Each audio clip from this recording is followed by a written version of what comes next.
Aujourd'hui, la télévision est accessible sur quasiment tous les réseaux d'accès. La TNT, le satellite, le câble, la DSL, Internet. La télévision apparaît également sur les réseaux mobiles, de type unicast comme la 3G et broadcast comme le DVB-H, la télévision mobile personnelle. Sur certains réseaux, on a accès à de la qualité HD et à un certain niveau d'interactivité. Parallèlement, les services de type conversationnel se sont fortement étoffés. La téléphonie est maintenant sur IP, les services de présence font leur apparition et on peut chatter avec ses amis en usage fixe comme en usage mobile. L'une des évolutions fondamentales de la télévision sera d'intégrer tous ces nouveaux services, et ce, quel que soit l'endroit où l'on se trouve, c'est-à-dire quel que soit son réseau d'accès et quel que soit son terminal.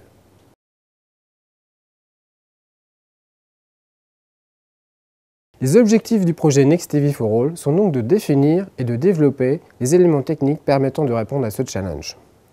Pour cela, on s'appuie d'une part sur l'IPTV, la télévision par DSL, et d'autre part l'IMS, l'IP Multimedia Subsystem, qui sera la clé de voûte des futurs réseaux opérateurs. L'IPTV, puisque c'est une réponse naturelle à la télévision personnalisée, et l'IMS, puisqu'il a été conçu pour apporter une indépendance au niveau réseau et terminal.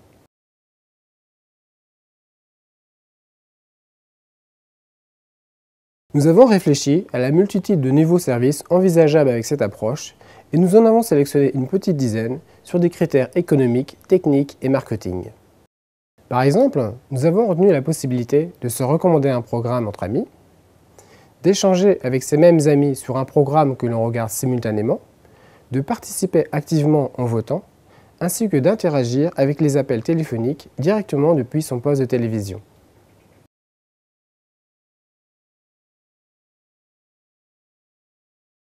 Il y a 3 types de résultats intéressants dans ce projet. Premièrement, c'est la dimension internationale que nous apportent les échanges avec les instances normatives comme l'ICITISPAN et l'OpenIPTV Forum. Plusieurs membres du projet y vont régulièrement et directement confronter nos idées et concepts avec les acteurs économiques du domaine.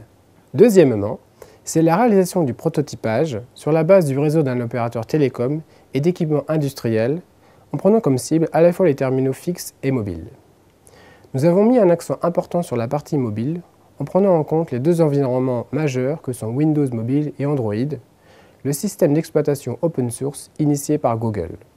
Enfin, nos recherches plus en amont sur la diffusion de la vidéo dans les réseaux nous permettent de prendre une avance technologique significative. Avec Next TV for All, nous concevons la télévision communicante de demain.